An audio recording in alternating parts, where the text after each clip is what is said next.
The people here, I don't know if it'll be more immediate to sit around the table. It's up to you, feel free.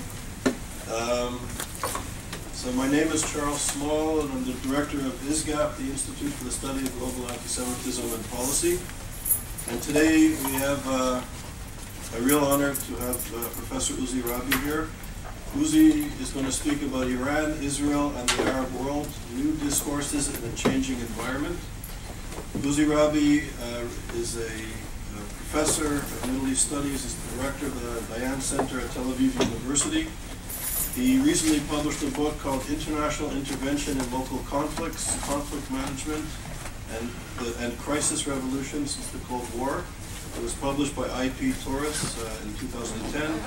Professor Rabi also published an article entitled A Political Culture and Foreign Policy Shaped by Moderate Religious Views, the Case of the Sultan of Oman, which was published and presented at a conference in Oman held at the University of Tübingen of Germany.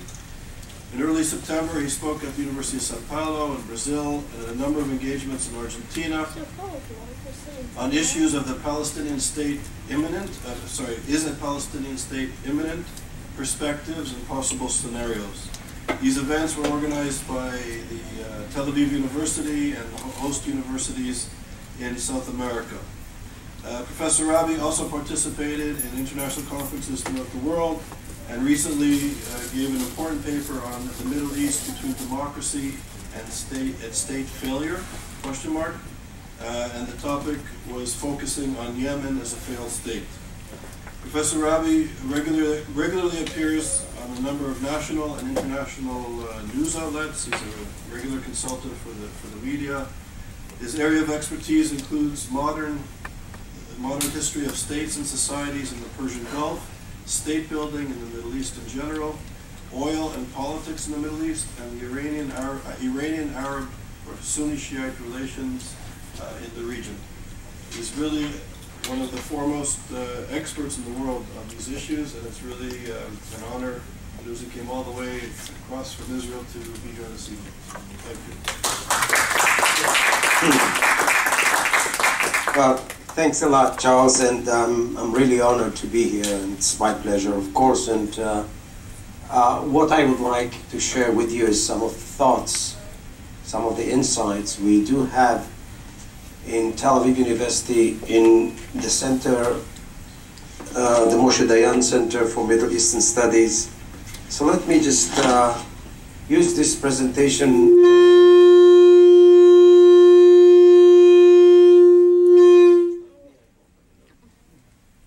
Yeah.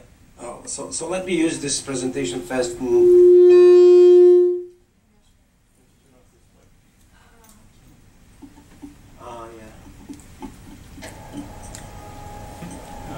What just happened? Oh God. How did I even do that? This is not going to happen when you're our age, because you're going to know how to do stuff like this.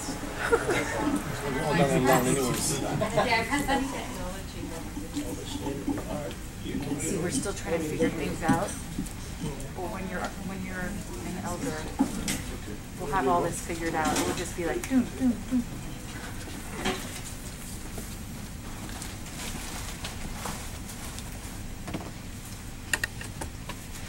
That's for Sunday equipment down below. Try to see if there's someone to help. Yeah. So. Yeah, I get. Maybe move back. See if that works. Okay, so. Yeah, it's the problem with the speakers. There. Okay. As long as you stay back. Okay, so what I'm trying to say is that, I mean, 3 years since the outbreak of what we call the Arab Spring, there is a tumultuous change in the Middle East. Our basic assumption, or working assumption, is that the change is that dramatic that many of the notions, the insights, the tools. And then the microphone keeps making me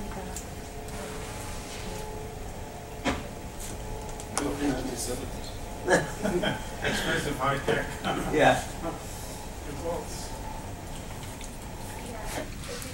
So what I'm trying to say is that many of the insights, the tools we used in the 20th century, to a large extent are not valid anymore. And what we are trying in front of the new circumstances is to create a new set of tools and insights with which to better analyze this region. One of the main things that we have to deal with while dealing with that new Middle East is what we call failed states. You know, dictators were toppled here in Tunisia, in Egypt, Libya, and Yemen. In some cases, the result was kind of a very legitimate political debate, as is the case in Tunisia and Egypt.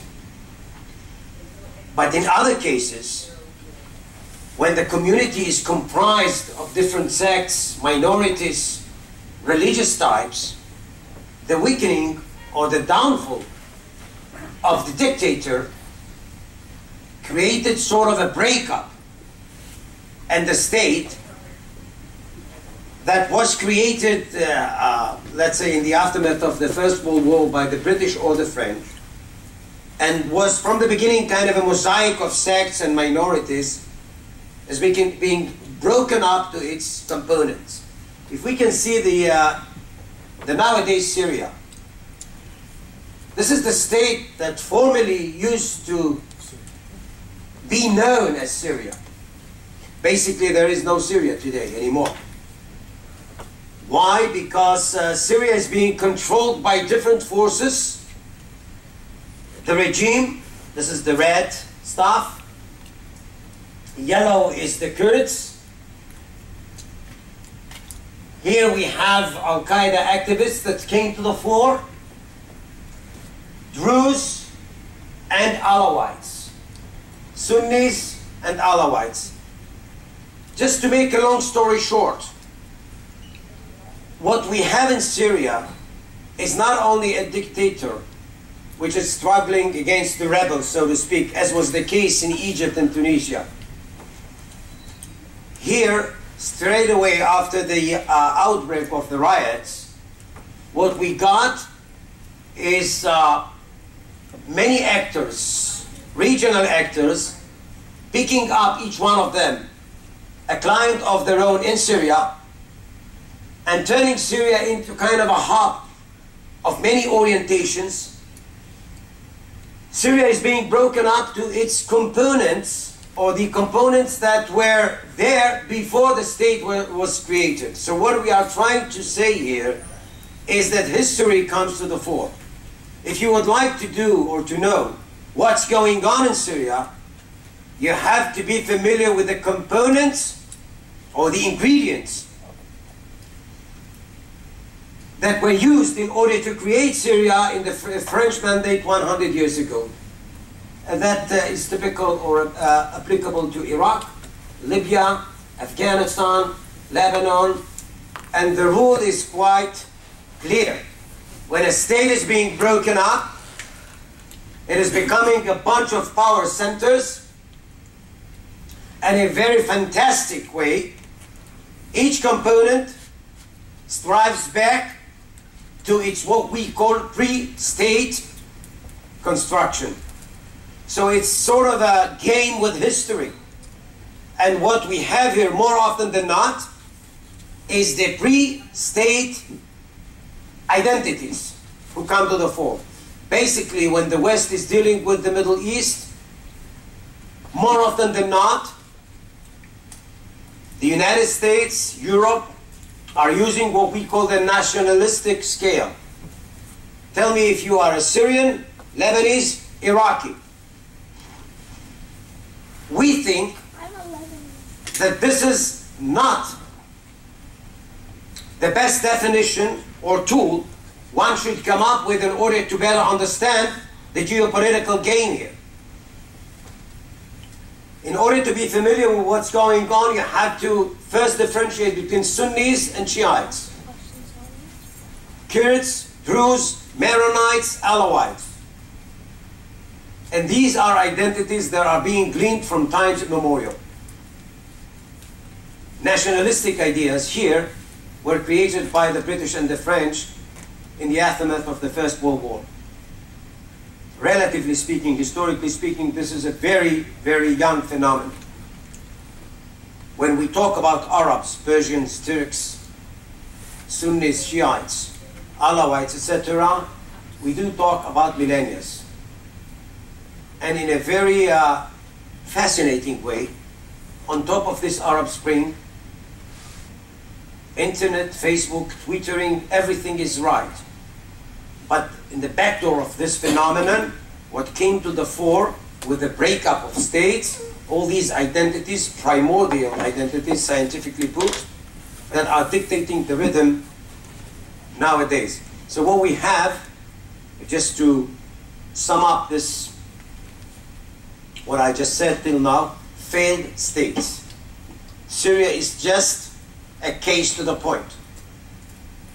You go to Yemen, Iraq, Lebanon, Afghanistan, Libya, the state is being broken up, and what counts is the power centers that are similar to what we had before the state was created. We don't have time to go and to just delve into that in too many details, but basically this is what we have here.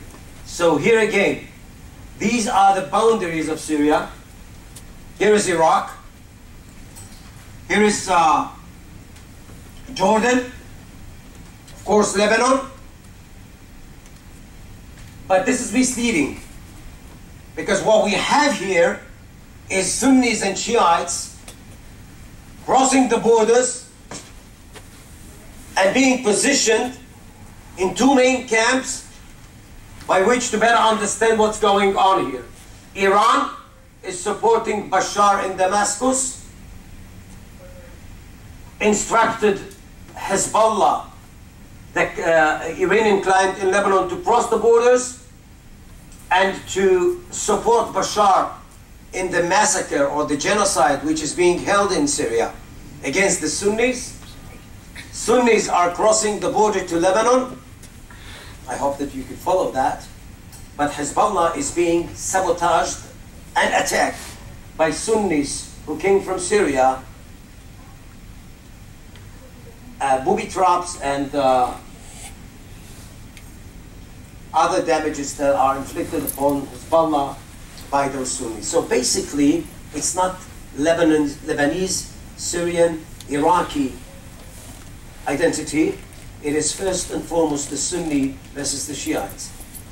And again, Druze, Kurds, Persians, Turks, Arabs, etc. This is a plethora of orientations, languages, and basically this is the discipline we are advancing in Tel Aviv University in my center. First of all, to be familiar with the knowledge of it, the language, with the history, historical narrative. If you have the knowledge of the language and the historical narrative, well, the combination would help you out and better understand how people do memorize their history and why their discourse is being built up in that way. This is one thing. The other thing that I think we should just mention here is kind of a shift when it comes to the 21st century. The non-Arab actors of the Middle East are getting stronger. We are talking about Iran, a Persian state, and Turkey, a Turkish state, at the expense of weak Arab states. So we have a shift, regionally speaking, and of course Turkey and Iran are becoming hegemons in the Middle East, and in every equation, in every geopolitical set, those two are very influential. Of course, Iran has power in states like Syria and Lebanon, in Iraq, and Turkey also have its, let us say, presence when it comes to the north of Iraq, here, and of course in some other places like northeast Syria, etc. What I'm trying to say is that, again, states are being broken in most parts of the region. Nation state as a main notion by which to better understand maps or geopolitical maps is not there as the main frame of reference when it comes to the Middle East. And it is becoming misleading to use the map of the Middle East as is. What we are suggesting in our center is what we call the alternative map, the other map of the Middle East. And this is why we do try, actually, to read the map in line with what we call primordial identities or pre-state identities. The other thing I think, sorry, yeah. Just a very quick question. If you put Lebanon, put the colors in, would the areas to the left be red like Syria or Shia? No, I mean, Lebanon, again, Lebanon is a state that was formed by the French in 1921. There you have Maronites, Sunnis, Shiites, Druze, and that was the key according to which Lebanon was built up. Of course, Lebanon, from the beginning, was cut off from Syria and was depicted by the French as Grand Liban, it's Great Lebanon. This is why Syria actually invaded Lebanon in 1975. And again, I mean, this whole region was conducted by Muslim empires. The notion of nation state was not here. It was brought in by the British and the French, as I said before. People were forced to buy or to adopt national identities. Lebanon, Syria, these are not Arabic names even. These are names that were brought in by the British and the French from times immemorial, pre-Islamic time, in order to make sure that those states or those communities are going to follow the line of secular thinking and serve the best interest of the then imperial powers, Britain and France. Well, again, it's a contest of identities. What I'm trying to say in a nutshell is that the nationalistic notion is being challenged, again, by pre-national or pre-state identities. And this is why we do offer to view or to have kind of a different map while dealing with the Middle East. It's very interesting because in the 20th century, the conventional wisdom was that the conflict, according to which to better understand the region, is the Palestinian-Israeli conflict. All these phenomena, in Mali, in Africa, in Syria, in Lebanon, in Iraq, has nothing to do with the Palestinian-Israeli conflict. These are phenomena that were kind of a result of what we call the Arab Spring. The Palestinian-Israeli that was perceived as a master key through which or with which to solve the regional problems seems to be kind of one among many. And basically, while talking about the Palestinian-Israeli conflict, as you know, the Americans capitalized on that in the recent months. There was kind of a belief that there is a golden opportunity with which to solve out the problems.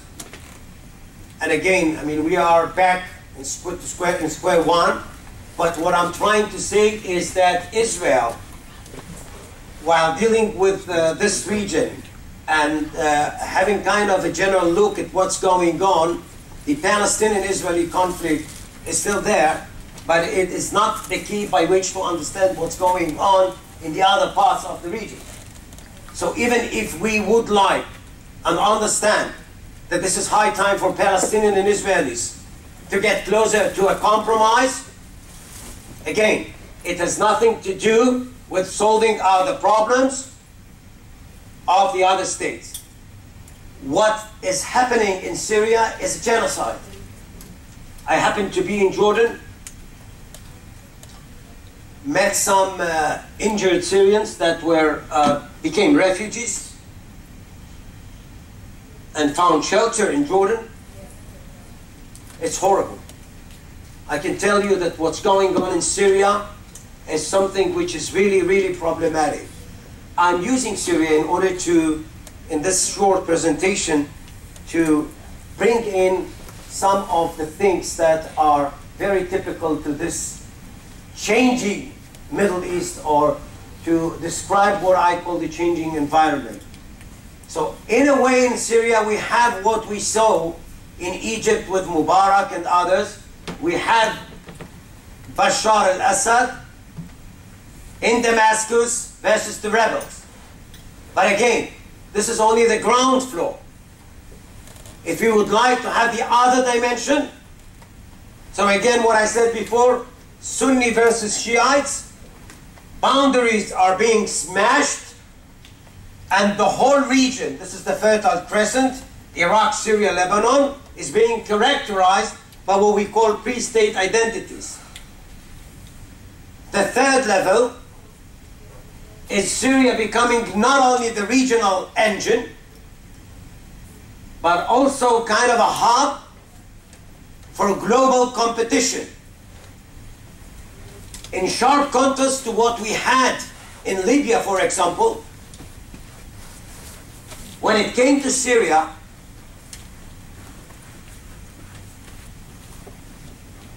the new dimension, let's say, is that Russia was to stand or was to support Bashar al-Assad.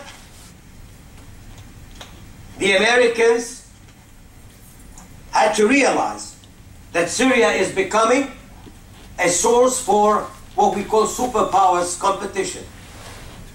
This is something we haven't had in the recent decades. So again, Arab Spring, failed states, pre-state identities, and global competition. All these could be seen in Syria. And Syria is the main engine through which to better understand what's going on in the region. And negative spillovers can be seen in Lebanon, 1 million Syrian refugees, 1 million Syrian refugees in Jordan, in Iraq, 200,000, and in Turkey, 150. Try to think of that. Humanitarian crisis, no man's lands.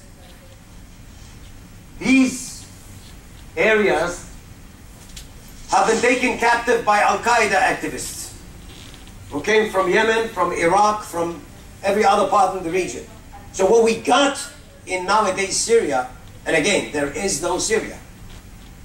People do use the name Syria in order to describe the region where Syria had been before. But this is a Syrian space which is divided to different power centers. This region is controlled by what we call Al-Qaeda activists.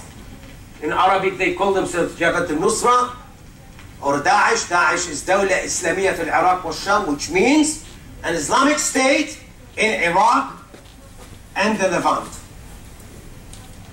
And it goes without saying that while trying to understand what is Qaeda, Druze, Kurds, Bashar, Sunnis, Alawites, well, plethora of orientation. So basically, if you would like to get back to a united Syria, it is undoable. So if somebody is going to Geneva and trying to sell the notion of peace in Syria, well, this is just working with the tools of the 20th century, which again are not valid and not relevant for solving the problems of the 21st century. And this is why I use Syria. Let's just move, sorry. Yeah, okay. Egypt. Even if we have states, where there is no that kind of a mosaic of sects and minorities, in Egypt you have the ongoing contest between religion and state, while state is being taken as a secular phenomenon. Well, this is an ongoing theme which could be found in the history of the region. And if, just to make a long story short, I would ask that as kind of a thing that could be found in Syria, in Egypt, Turkey, Saudi Arabia, and the Gulf states. How instrumental religion should be in forging state and societies.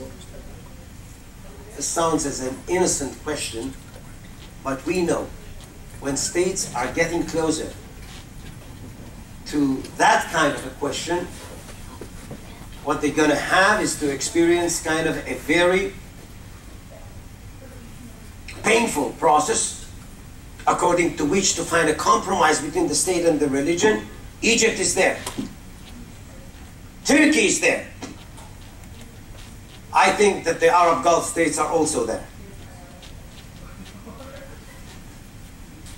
So we have to take into account also not the discourse which is being created because states were broken and each species or each sect is bringing in his dreams or its dreams and his understanding of what history is.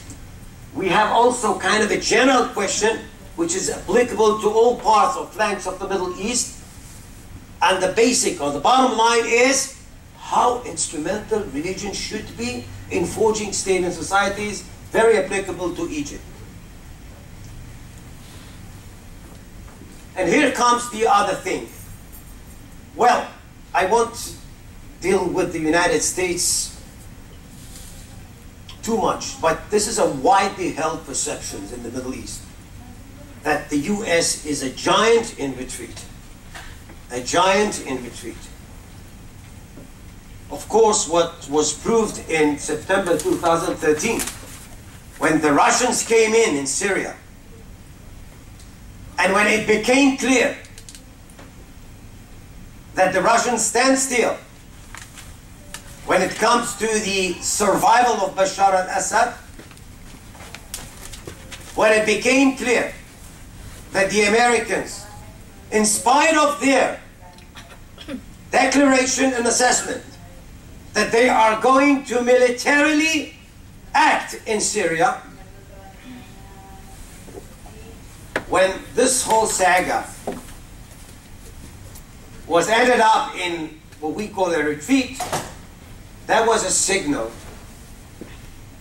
which was internalized, so to speak, by many radical states and movements in the region who were very, very eager to capitalize on what I call American weakness and the vacuum that was left behind. Well, the United States has its own reasons. Of course, actually, we do understand that there is kind of a trauma that was gleaned from Iraq and Afghanistan. There are other reasons. I don't want to delve into too many details about that, but when it comes to the regional players here, mainly Iran, Hezbollah, even Al-Qaeda, and others, extremists, they interpreted what happened here, and they interpreted the US performance as a sign of weakness. And in the Middle East, when there is a vacuum, it is being filled in by states and movements that from the beginning thought of themselves as superior. Now, I mentioned here states like Syria, like Lebanon, Iraq. These are newcomers. As I said before, they were created just 100 years ago. But when it comes to Iran, this is a different opera. Iran is a state of 3 millennia. In Persian, there is kind of a idiom, Tamadduni Bozorg, which is high civilization. The Iranians do think about themselves as a leading civilization in the Middle East. I say that because they think that it is high time for them to come to the fore. And what they are doing is just to capitalize on the new situation, including American weakness, in order to skillfully calculate the interim agreement about the nukes, but at the same time to nurture clients all over the region, as I said before. The guy who is running the massacre in Syria is no other than General Qasem Soleimani, who is the commander of the Quds, the Jerusalem unit in the Revolutionary Guards of Iran. This is kind of a common wisdom. But the Iranians are building up kind of a modus operandi, and of course, discourse, which is accompanied to that. On the one hand, Charm offensive, talk to the 5+1, promote their interest when it comes to the economic field and the nuclear file, and at the same time, as I said before, to nurture clients like Islamic Jihad in Gaza, extremists in Sinai, Hezbollah in Lebanon, and some other Shia militant groups in Iraq and Syria.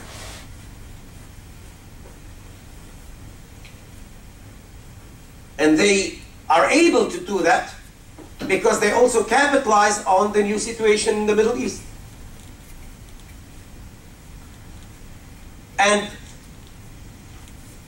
I think that we are in a very, what I call, changing environment. Just try to imagine that each player, including Israel, has to refoster or recalculate his strategy in line or in accordance with the changing circumstances, and Israel included.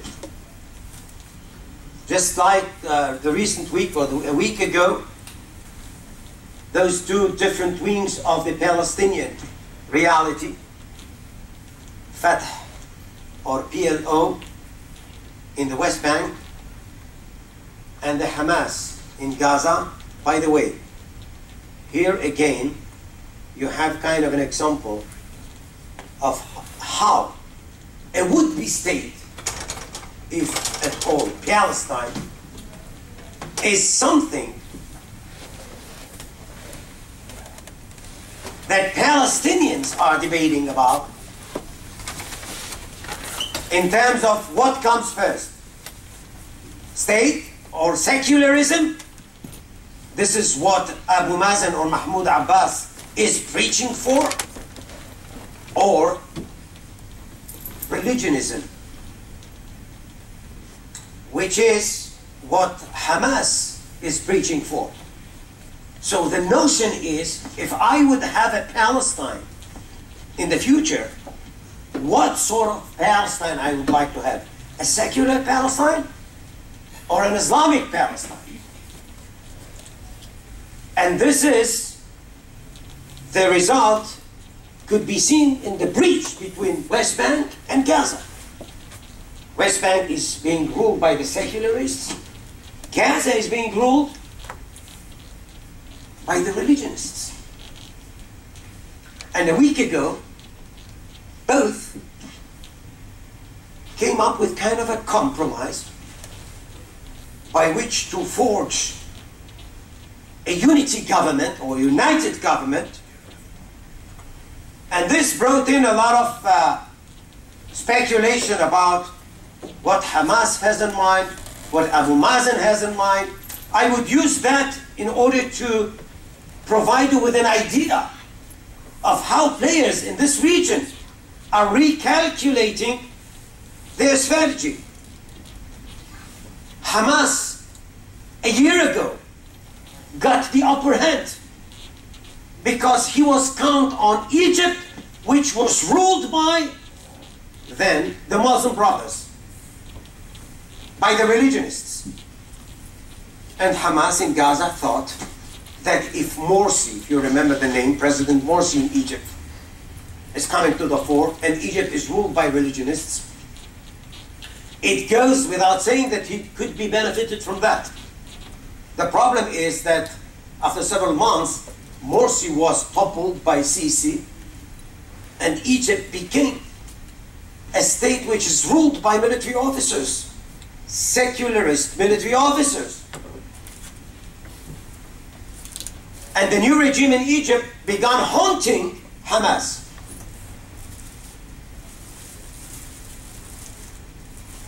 To make a long story short, economic predicament. The Hamas found himself on siege because he hasn't got what I call patron. Iran was not there anymore. Egypt was not there. So even an extremist movement like Hamas found itself in kind of a situation where a compromise is needed for the time being. And this compromise that was suggested by or offered by the people of Mahmoud Abbas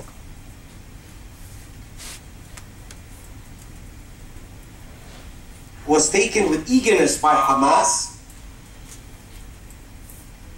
in order to, let us say, better his position in a changing environment.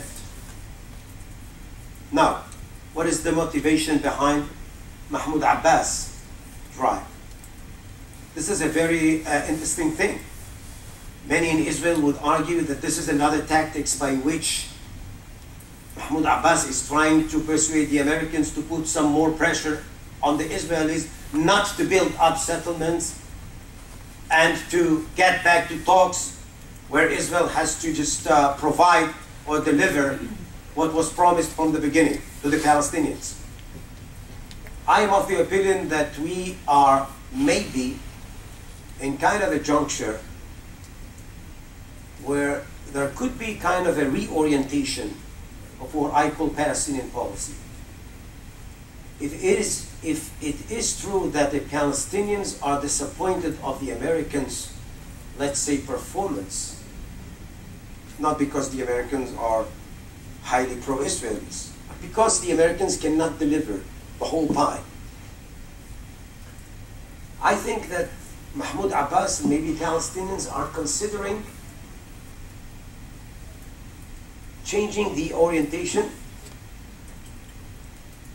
away from the United States and towards the EU, the European Union.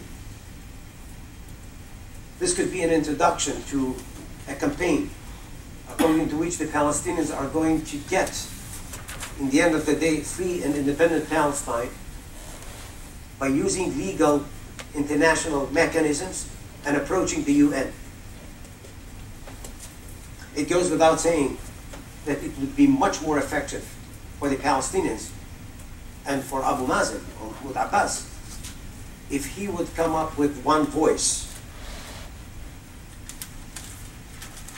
in different words, if he would come up with a united Palestinian people, and he could declare that he is the leader of a united Palestinian people. Something he was accused of, or something he was challenged by. I mean, this argument that if we are going to have an agreement with you and you sit in the West Bank, who could guarantee us that this would be acceptable by the Hamas also?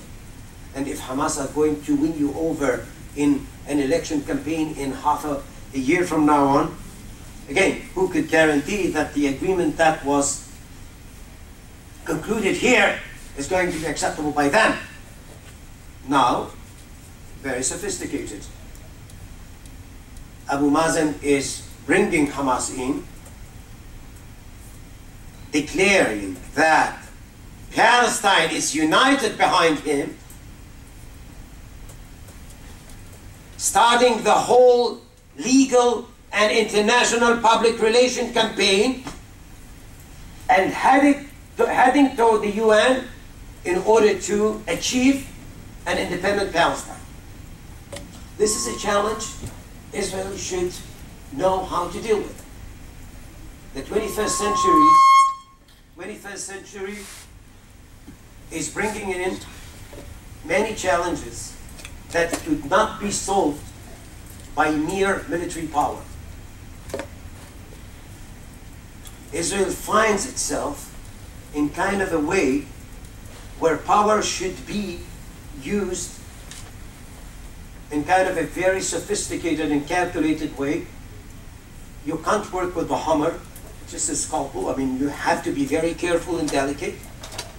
Because as I said before, wars in this region have nothing to do with the Palestinian-Israeli conflict or with Israel.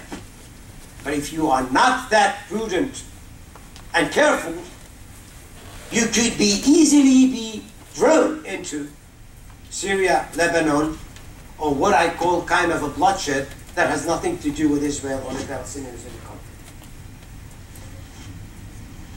Of course, how to explain Israel when it comes to the international war,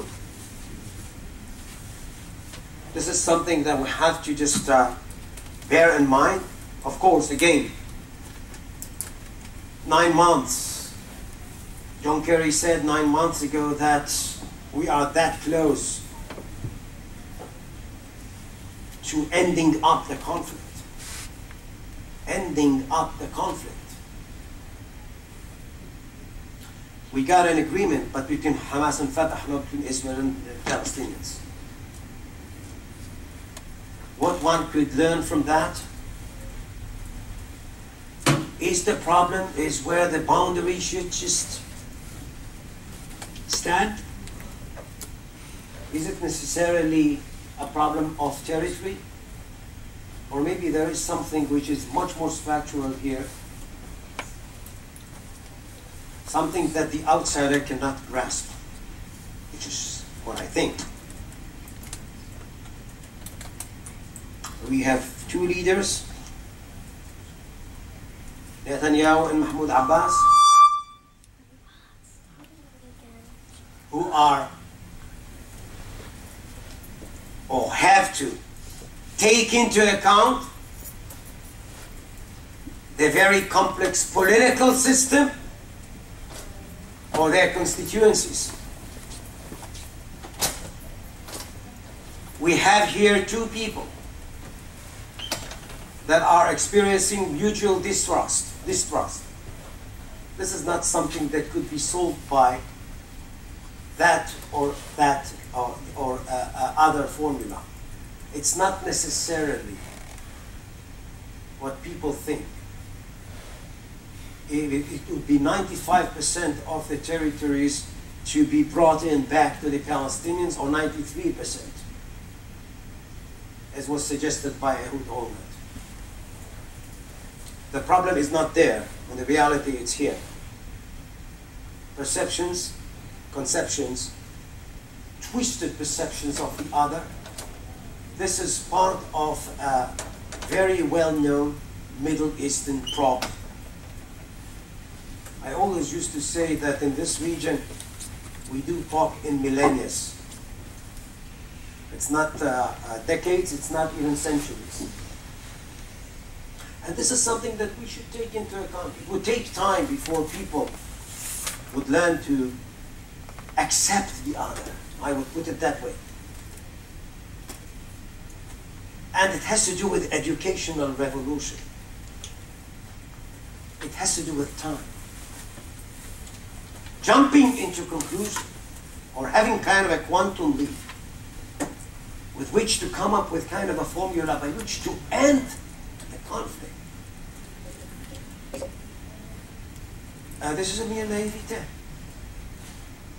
it says that you do not understand or internalize the real rhythm of what we call the Middle East. And I'm not,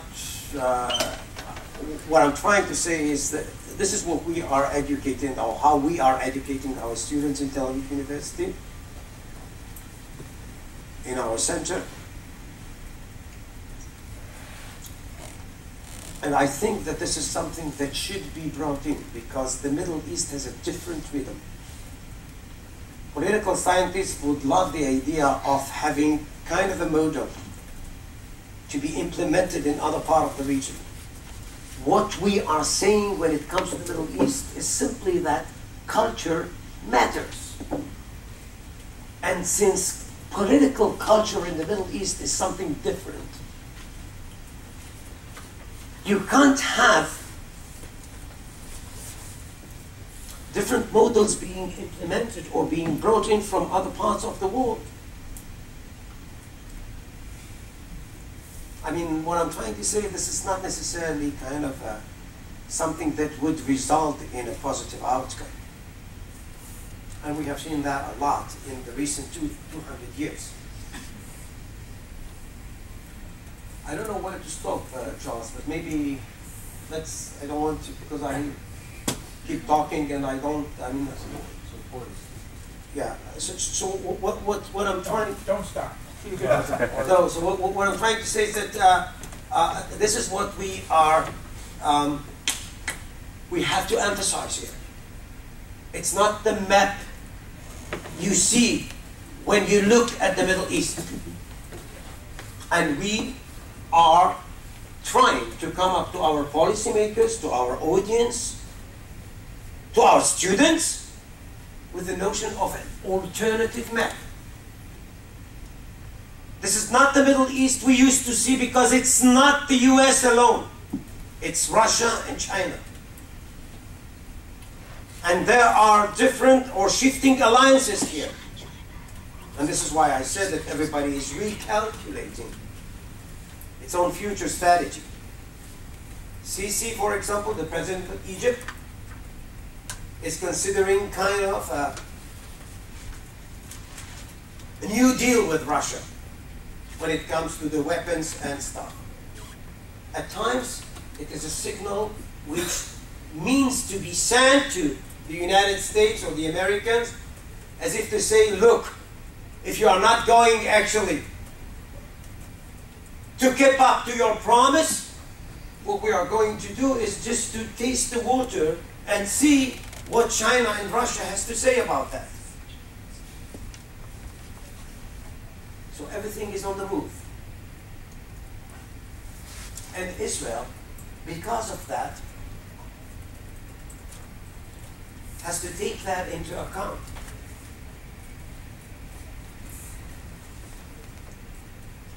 There is no kind of a solid system with which to understand what's going on, as was the case in the 20th century. We had the moderate Arab camp and the radical Arab camp with Iran. What we have now is bits and pieces. And in most cases, we don't have states, just power centers. This enables some sophisticated players like Iran to come up with double standards policy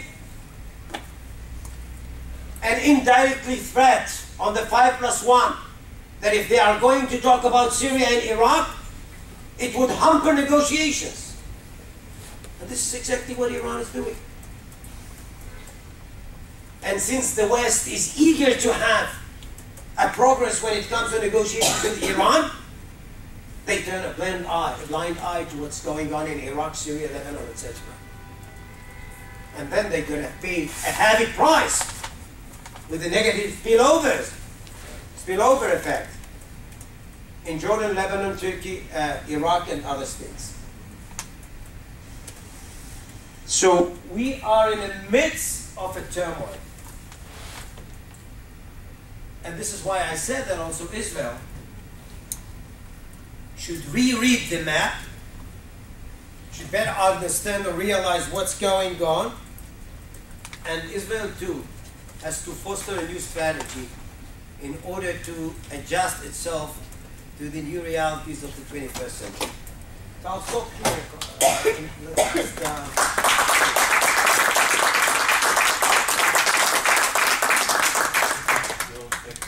Yeah, sure. Please. Yes, hi. Obviously Hamas is considered a terrorist organization. Sorry? Can you just speak up, please? Hamas is considered a terrorist organization by both the U.S. and the European Union.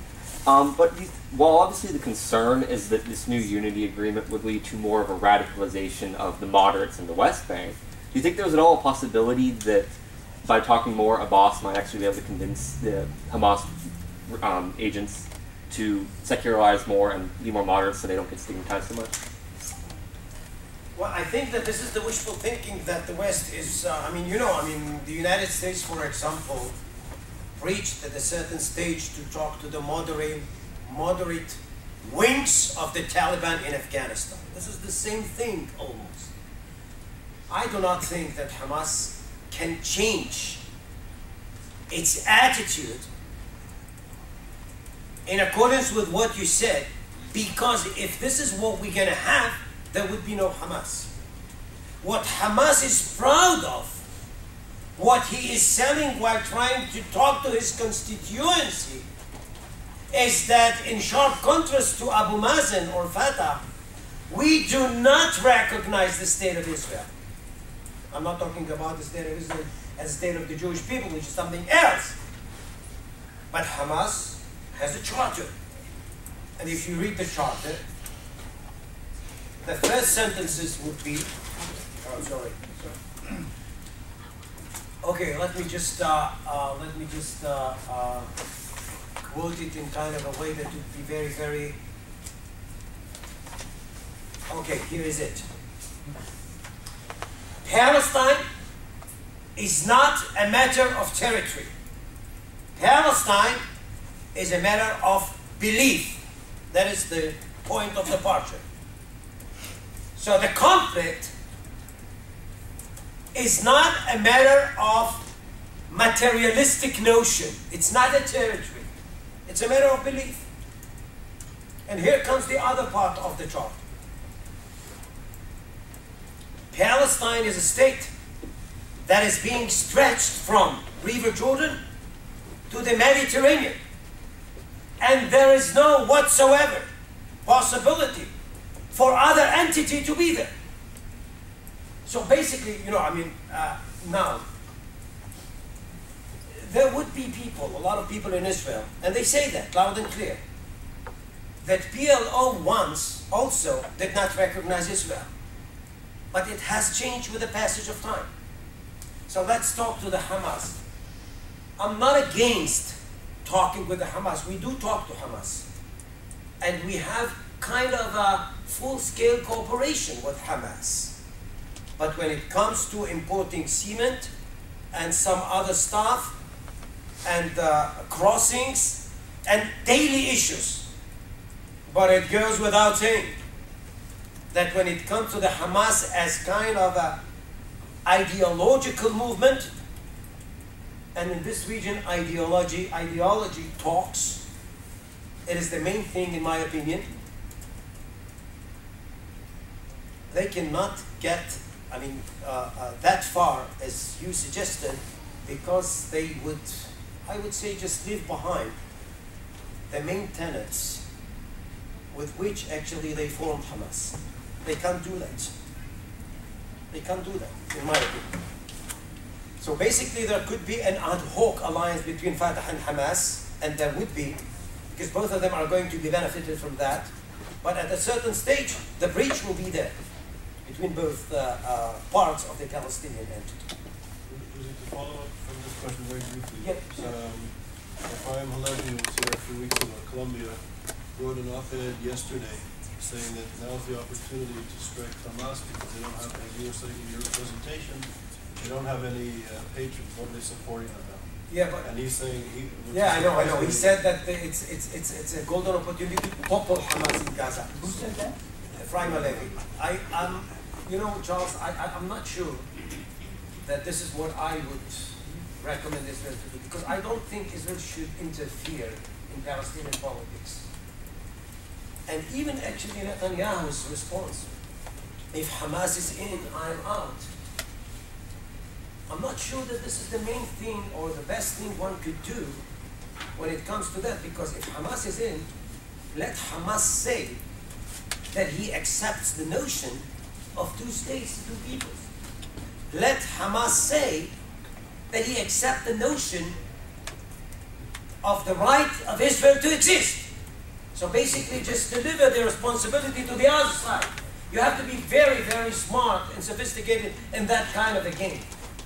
You know, I know what he said, but I'm not of the opinion that Israel should do that. Here's a question. Yeah, sorry.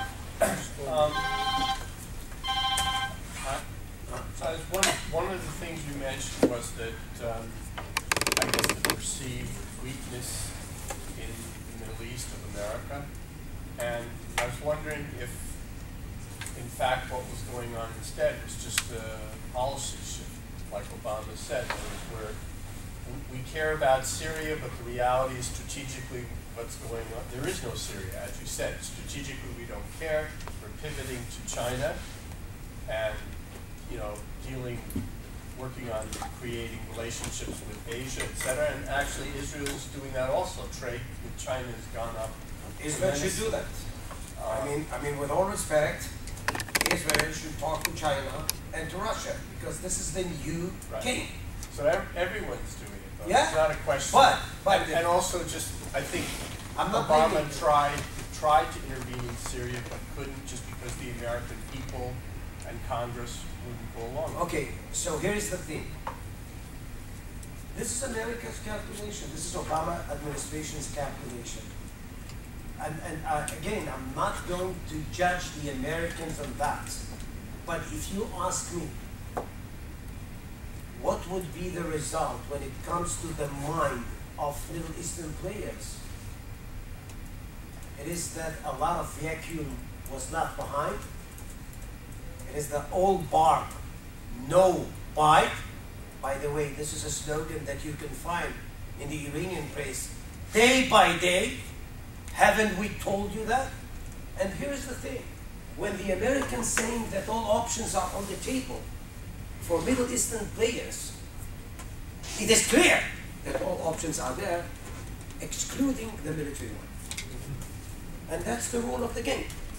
So if you are Iran, Hezbollah, Jihad, Islamic Jihad, you take into account that what may come, the Americans that were perceived from the beginning as a hegemon, the Americans that were invaded or invading Afghanistan and Iraq, they are not going to do that anymore. I accept that. I can agree with you that this is the best thing for the Americans. The problem is that this region doesn't know how to handle itself when the big brother is not there. And this is kind of a wake-up call for players like Iran and Hezbollah, even Al-Qaeda and others, to come to the fore. There's a lot to achieve. In the end of the day, the Americans would find themselves with so many negative implications that were left behind, and they have to appease their allies, because if not, if we can just go back to the Syria, just let me show you something, okay, that would be applicable to what we said. Al-Qaeda here, in Syria and in Iraq is supported. I'll try to be very careful while stating facts. By Saudi Arabia. Not because Al-Qaeda is the cup of tea of the Saudis, but because Al-Qaeda is the enemies of my enemy when it comes to the Saudis. Iran is the arch nemesis of Saudi Arabia. And if you are looking for somebody to serve as a bulwark against Iraq, or some, let us say, kind of a player that would cut Iranian axis from the head of the Persian Gulf to the eastern flank of the Mediterranean, that would even Al-Qaeda. And just think of that. Al-Qaeda fighters are being supported by a pro-American player, because this is the only thing the Saudis have in mind in order to stop or block Iran. So, I mean, if you come to think of that, it's kind of a mess, because you have a bunch of calculations, a bunch of orientations. If states are being broken up, as we said before, well, it is becoming kind of a situation that gets out of control. And I think that for many reasons, this is something that we have to realize. When you say that the Americans are not willing to even deal with Syria, I tell you something, I mean, you don't know how to deal with that, because the opposition is so fragmented there. You have Qaeda A versus Qaeda B. You have Kurds who are going or running as party-realistic gives enough power to keep the opposition alive, but not enough aid to let them win. But this is the sad thing. The opposition is that strong to harass Bashar, but not to topple him. Bashar is that strong and cruel to damage the opposition, but not to actually abolish it or something like that. So what we have is a bloody state, which goes on and on. And people are being slaughtered. People are being slaughtered. Not because they did something. They just were there in the wrong place, in the wrong time. That's all. And I'm talking about 170,000 people. And while looking at those young people who became orphans and refugees in Jordan, talk to them, when you see this humanitarian crisis face to face, you understand that there is a hypocrisy that should be actually declared all over the place. The world is being comprised of states and powers who are following their particularistic interests at the expense of the life of many people. So if you would like actually this region to be more, let's say, healthier, the people I met in the refugee camps in Jordan, and we do talk about 500,000 orphans. 500,000 orphans. These people are the exact recipe for the future agony of this region. Not the Geneva talks, what I just mentioned. So this is the problem. Yeah. Syria, as you said, is no longer a state.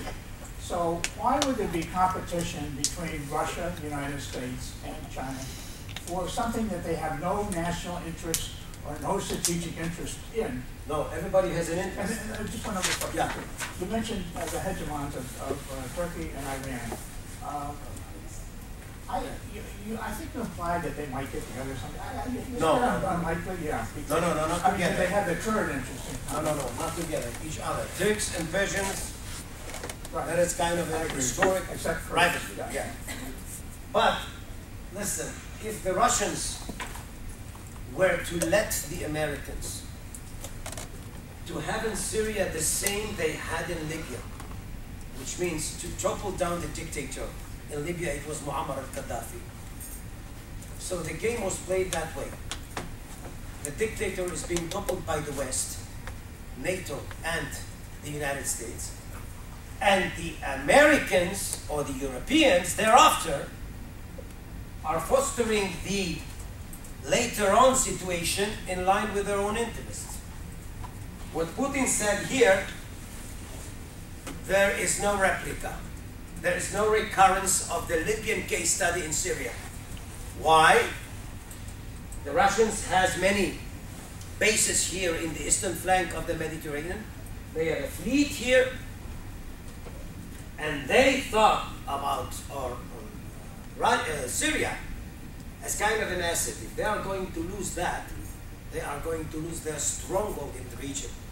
And this is why they stood still, and this is why they supported Bashar. The Chinese are everywhere, but economically speaking, they haven't yet translated their economic interests and power to geopolitical ones. Once they are going to do that, that would be a game-change phenomenon. But they are everywhere. So this is something that makes you think of the Middle East when it comes to the superpowers. Let's say that you, just to be on the safe side, let's say that we have here kind of a change of the guard. It's not the Americans are out, but they are weaker. And the power they lost was filled, or was capped, was absorbed, let's say, by the Russians, Chinese, and some regional powers like Iran. This is my thesis. So again, you have a different distribution of, yes, please. Following up on a point that you made at the beginning of the presentation and was part of the last question, what role, if any, is Turkey playing in all of this, or what potential role could it be playing in the future? Well, Turkey, you know, I mean, this guy Erdogan came to power 10 years ago. He thought of himself as a new emperor. He tried to turn Turkey into kind of a hegemon, regional Middle Eastern hegemon. They failed. But Erdogan, first of all, came up with kind of a, relatively speaking, successful or flourishing economy. He has an opposition from within, but as you see, or as you saw in the last municipal elections, Erdogan is what we call, I don't know if you put it in English that way, I say in Hebrew, chaya politik, is a political animal. He is not educated, this guy. He knows no languages, only Turkish. But he knows how to persuade people, his own people. And when it comes to the D-Day election, he delivers. Turkey is a state in shifting gears. This is a state that changed the whole notion of secularism that was built up by Atatürk, the great founder of modern Turkey. This Turkey of Erdogan and his party is trying to build up a different formula where religion is much more influential and instrumental in forging the state and a society.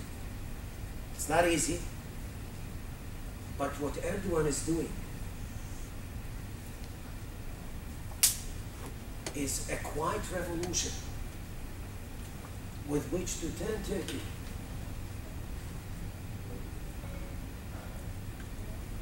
the one-time secular fortress of the Middle East to a much more religionist state and society.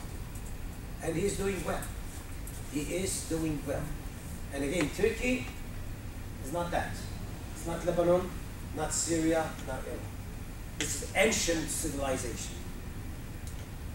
And try to think of Turkey and Iran looking not only at that side of the region, the Arab fold, but at Central Asia too. And these are the sentinels of the Middle East, north and east.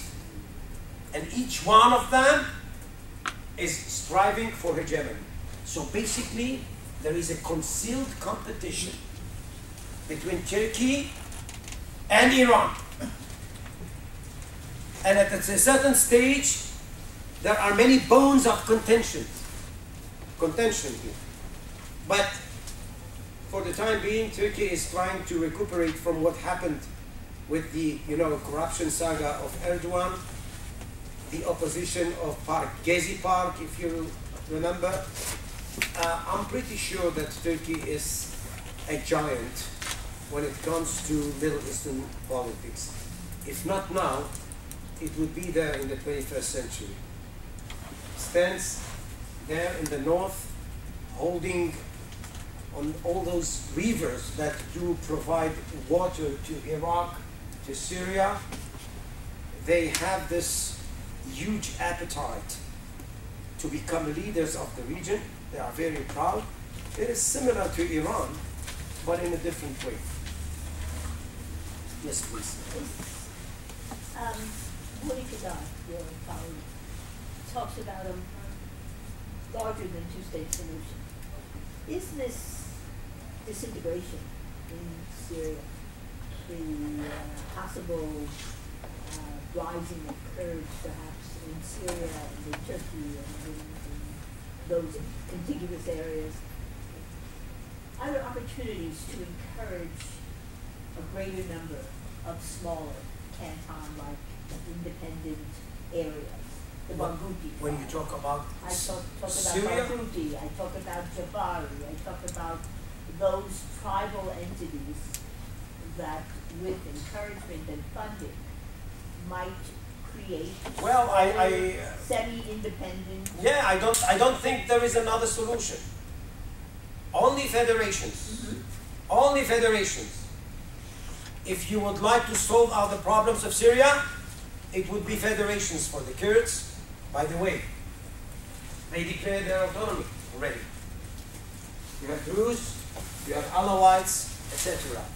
If you come to think of that, you should take into account the voices of history in this region. This is what I say. I mean, these borders are a joke. Yeah, but when it comes to Israel and the Palestinians, but you have the same thing among the Palestinians. You have four main tribes.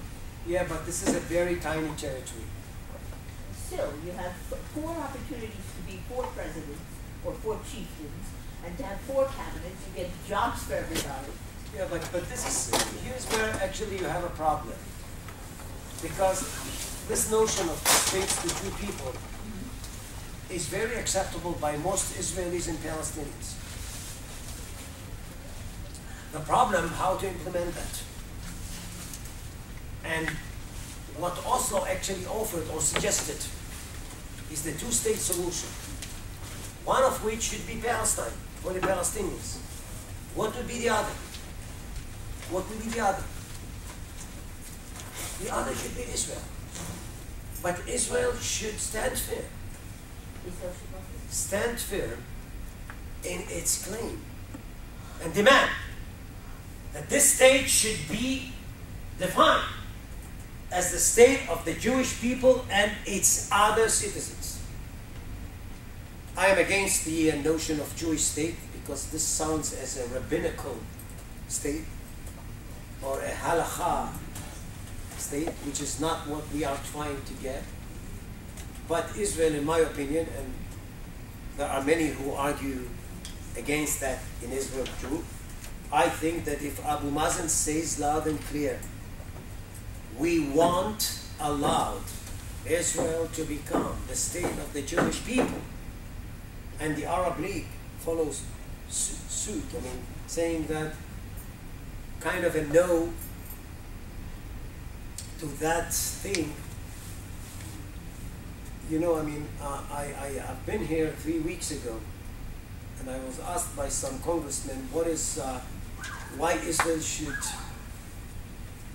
insist on this state of the Jewish people.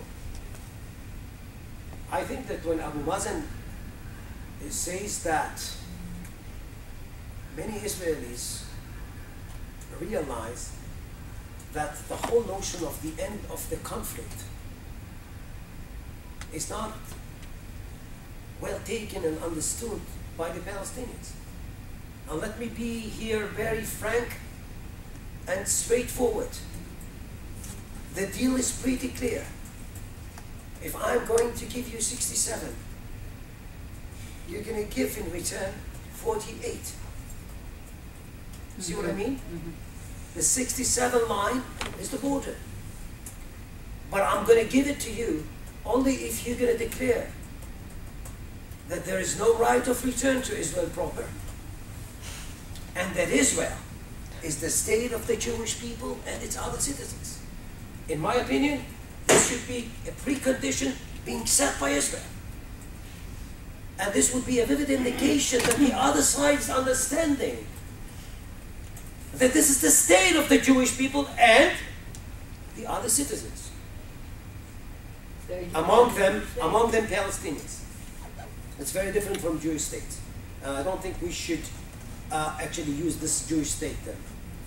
The state of the Jewish people and its other citizens. And the Palestinians should accept that.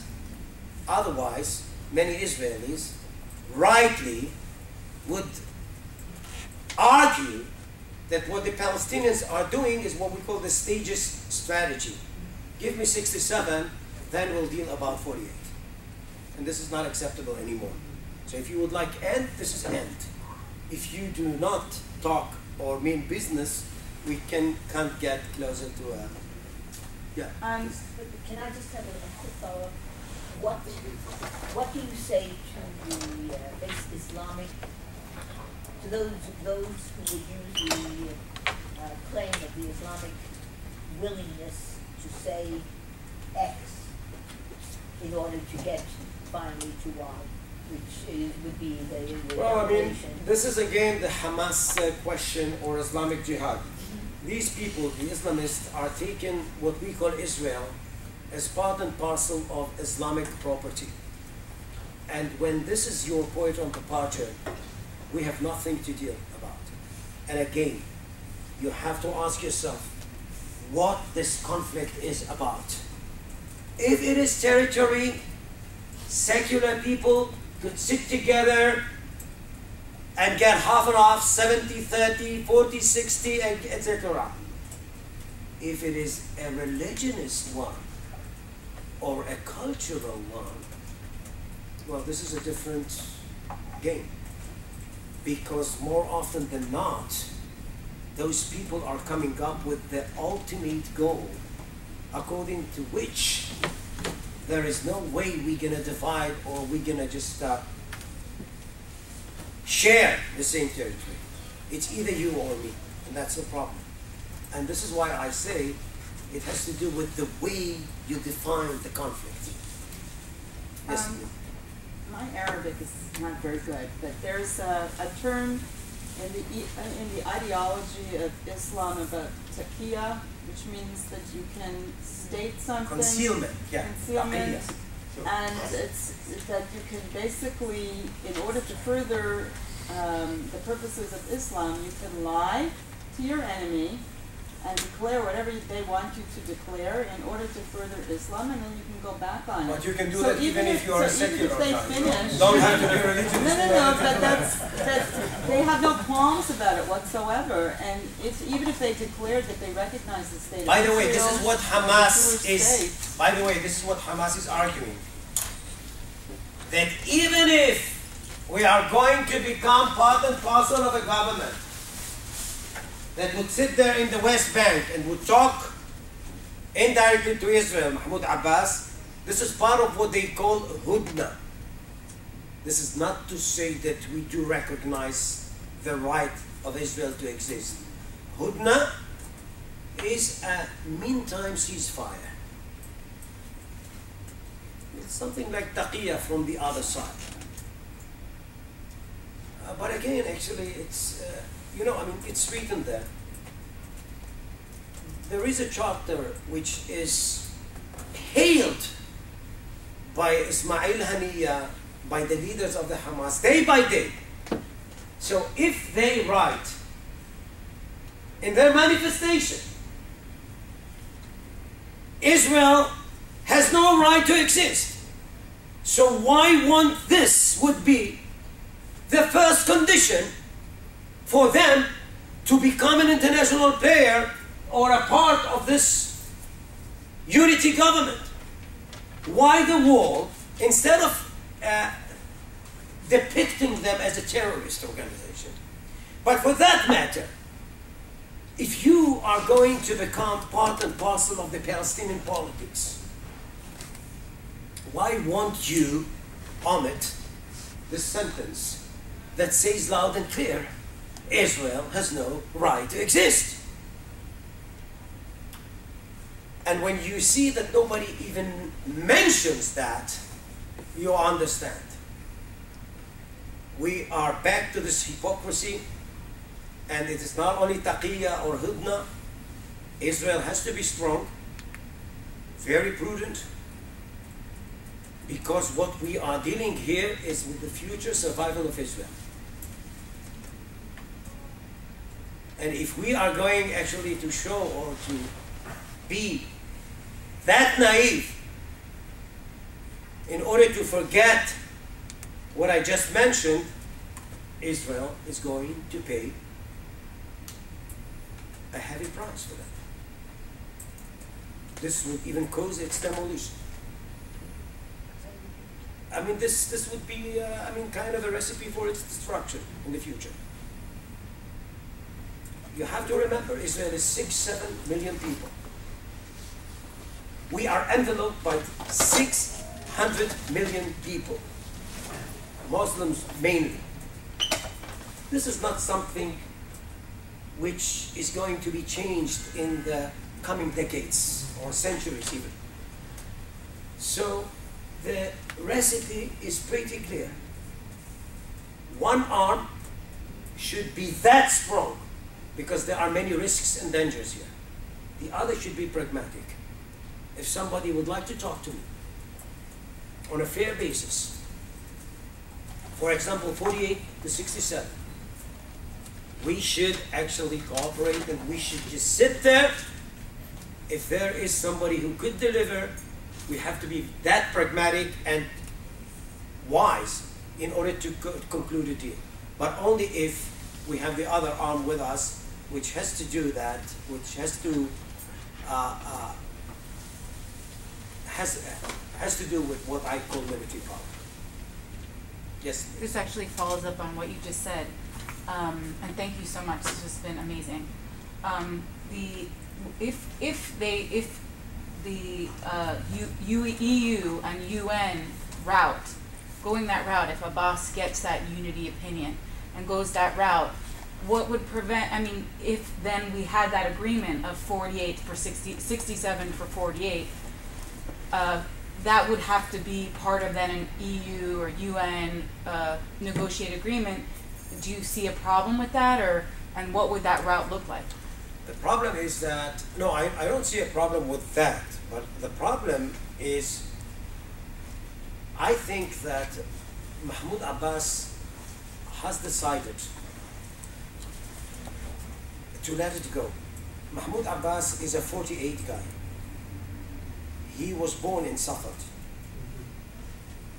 And he doesn't want to be remembered as the guy who gave up on 48. So, I just wrote an article saying that he is climbing on Har Nevo Mountain, like Moshe Rabbeinu, so to speak. What he's telling the Palestinians, Mahmoud Abbas, I'm not going to be in the promised land. You're going to have that. What I'm going to do is to set the stage. International campaign, as you said. Legal campaign. This is what we're going to have here. The Palestinians and Mahmoud Abbas is accompanied by some young and very, very clever advisors, Palestinians, who are holding the model of South Africa. And they are pretty sure that in the long run, this card, EU, UN, this is the recipe with which to get, in the end of the day, closer to independent Palestine. This is what they have in mind. In the meantime, talk to Israel, because Israel is delivering. If Israel is not delivering, is not delivering, we're going to stop, put that in a halt, and go to the UN. And if the Americans are not going to tame Israel, we're going to use the Europeans. So Abbas is in a win-win situation. If you come to think of it, this is my call, this is my observation. And Israel is at the bay. And this is why I said that Israel should start thinking in a different way. How are you going to deal with that? Well, what you said, the 48, 67, I mean, with the UN and the EU. But you have to explain that. Right. Because when I'm here in the state, you know, people do not know what Israel is. Because Israel is taken as part and parcel of this Palestine versus Israel. It is as if Israel has no existence of itself. Israel is something that should be understood only in line with the Palestinian-Israeli conflict. And I found myself explaining Israel all over the world. And I was amazed by how ignorant people are when it comes to what Israel is. And I also actually found myself elaborating of the predicaments of Israel. And that way get kind of an empathy to the Israeli stand. Instead of actually dealing with the blame game, as people call it. It's very difficult. And we are doing that with our policymakers. Because policymakers, what they have in mind is the blame game. It's not me, it's him. Nobody is listening to you if this is what you are coming up with. We have to make people understand how complex things are. And when we use the Holocaust, we have to make sure that when people like Netanyahu and Peres and others, when they say that we won't let Iran be nuclear, is because there is a Jewish psyche, which is a byproduct of the Holocaust, and you can do nothing about that. If people would understand that Israel has predicaments, Israel has its own defects, if you would like to, like anybody else. I think that this would be better if people would try to understand it, because Israel is taken as a Goliath and the Palestinians David. And what is Israel's defect? Sorry? What is this defect that you speak of? It's psyche. It's not something that I can just explain by logic. It's there. You can do nothing about that. I remember that actually in '67 when was the 6-Day War. And I was just a 12-year-old guy. And when I looked to my mom, my father, my late father, they were pretty sure that this is the end. Before the war, they were pretty sure that this is what they call in Hebrew, Churban Bayit Shlishi, which means actually the demolition for the third time of the entity of Israel. I saw it in their eyes. You can do nothing about that. You are so anxious because you are so tired. And you have that kind of a history.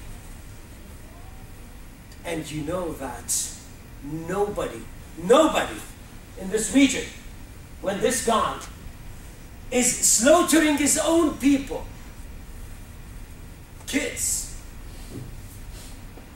old people, in such a brutal way. When you see that, you say, listen, first of all, I have to calm myself. Second, I have to be very careful. Because what I'm dealing with is something which is pretty imperative for the future of my next generations. And you know, I mean, it's just 48. And I hope that, again, in the mind, it's ingrained in the mind of the people. And for 2,000 years, our ancestors have been dreaming about re-establishing a state in that part of the world. They say, actually, the next year in Jerusalem, I am privileged to live their dream of 2,000 years of my ancestors, many other Jews' ancestors. I am privileged. Just think of that. And I have to do whatever I can in order to preserve that and maintain it, and just think of that in kind of a way that would make Israel be stable even when it comes to this neighborhood. And 48 to 67 is something I can buy. But I need guarantees. I have to make sure that the other side is not trying actually to have a state and thereafter actually to have the remaining. So in light of that, I think it's very important what you said. I want to ask a question. We still have some time. Yeah. We have till 8:30. Yeah, so we have about 15 more minutes. So I want to follow up on, I think, your very important comments. And we were speaking earlier too. For the Jewish people, for Israel to exist in our lifetime is really, it's a miracle, an extraordinary thing. And we just celebrated Passover, which is a celebration for the Jewish people of being in Jerusalem. And I spoke last night about how Jews from all over the world are coming to Israel. And Israel, as an example, sent military. I landed in Entebbe and have connections with bringing Ethiopian Jews to Canada that were stuck in the Sudan. When the Israeli military sent their air force, their carriers, to bring back Ethiopians to Israel, despite the problems which exist in Israeli society and do, the country erupted in celebration because this was a fulfillment of a Jewish belief that the Jews would come back to Israel from the four corners of the world. So something extraordinary. And we have to be strong, we have to be rooted in our culture. My question is, I find in the United States the level of cultural assimilation, even in the political sphere, the notion that, for example, that Jerusalem could be anywhere. Jerusalem could be in Los Angeles, Chicago, could even be in the White House. When in Jewish culture, we're clear, to be free as a Jew, according to Jewish culture, you have to fulfill certain obligations spiritually. You have to be in Israel, in Jerusalem, the physical land of Israel. This is Jewish people and culture. In the American political system, we seem to some extent forget that, or put it on a back burner, on the one hand. And on the other hand, your presentation to me is like, it's a rude awakening. It's a rude awakening because the New York Times and the intellectuals at Columbia University see the Middle East in such simplistic forms, and the whole Palestinian-Israeli peace process is still perceived as the key, the magic, and the golden key to bring the end of jihadism and peace, and everything will be fine if only the Israelis are changed. And to me, that's rooted in anti-Semitism. And I'm choosing my words carefully as a scholar. The Jews were the ones who had to change when the world viewed the dominant way of seeing reality is through the lens of religion and Christianity. The Jews were the wrong religion, and they had to be transformed to save the world. When people were viewing reality through the lens of race and ethnicity and nationalism and national identity, the Jewish race was poisoning the white race and nation, and they had to be eliminated to protect the white race and the white nation. Today, people actually believe here that if only the Israelis would change, that the world would be saved. And it's extraordinary to me. We don't see 170,000 people. It's not an issue. The problem is Netanyahu. not the slaughter that's going on here. We don't speak about Iran anymore. Iran is building a nuclear weapon. It's the Jewish lobby's problem, and we had. But Charles, you can see how sophisticated the Iranians are. Yeah. This was part of the whole program. Not only to launder the nuclear program, not only to recuperate economically speaking. What the Iranians did is sort of, I would say, a diplomatic revolution by which to shift the attention to the other side of the region. And don't talk about Syria and Iraq, where the Iranians are very, very influential.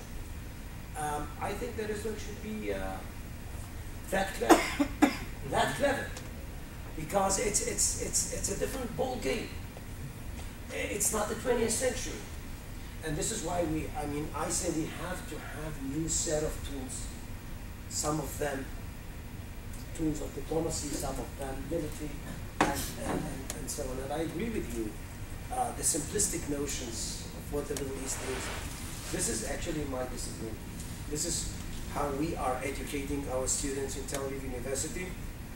And in terms of the Middle Eastern studies, we are, I won't say the best, even if it's true, because it's not. Yeah. But I mean, we are the greatest. I mean, we have many students. We have even policymakers in our in some of the programs.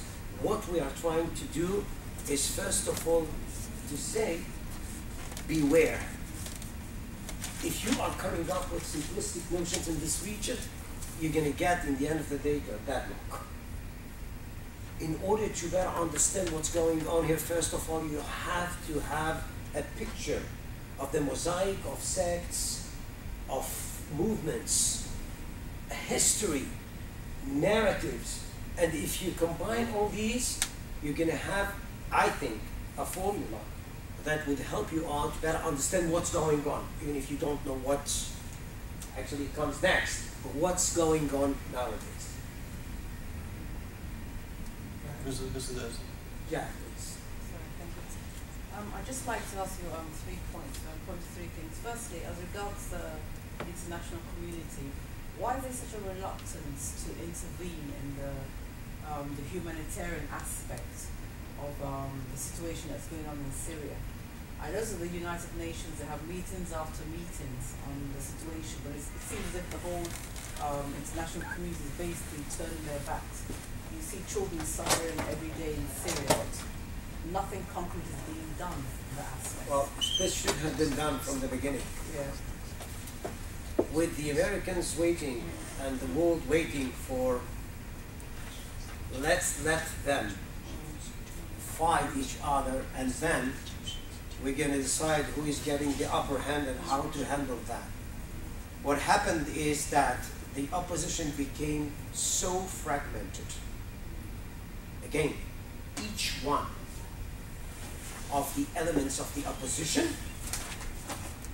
is promoting his own interests. Kurds, autonomy. Qaeda versus movements. Even the Sunnis in Syria, the main opposition. You have the Free Syrian Army, you have the National Coalition. I can tell you that I met many oppositioners in Europe.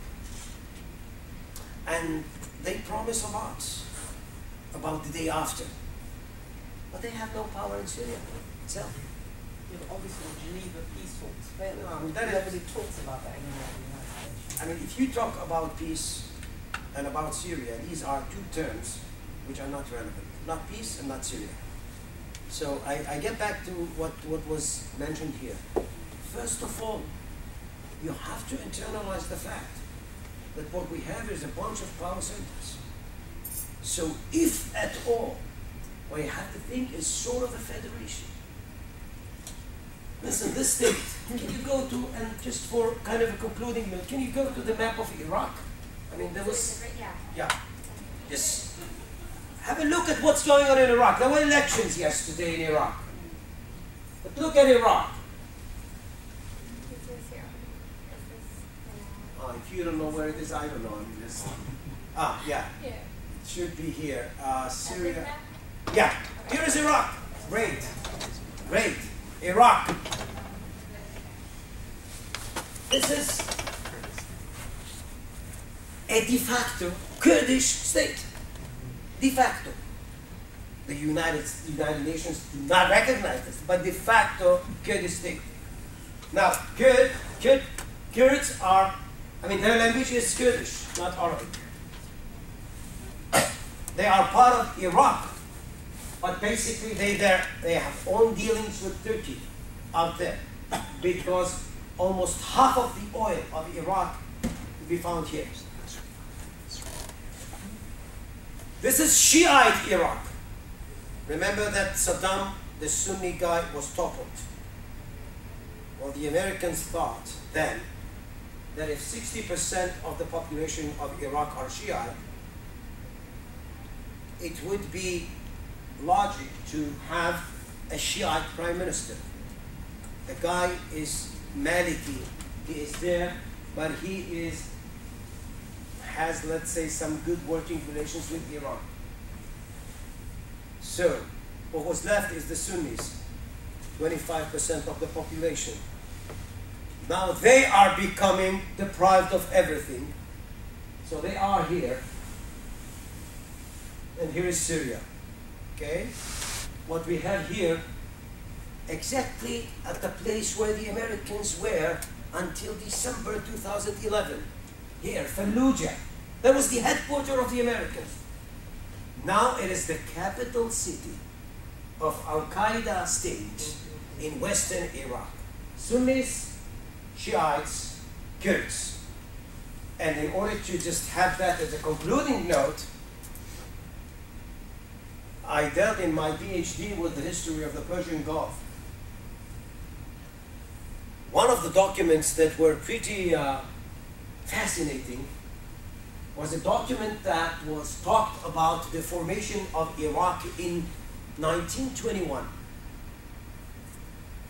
The Foreign Office in London sent kind of a cable, telegram, to the High Commissioner in Iraq, the British, Arnold Wilson. And the question was that, since Iraq is kind of three different items being brought together, who could guarantee us that in the long run Shiites won't go for the Sunnis, Kurds for the Arabs, etc. And here is the reply that was sent by Arnold Wilson in 1921 to London. It won't happen. We shall teach them to let bygone be bygone. Thank you.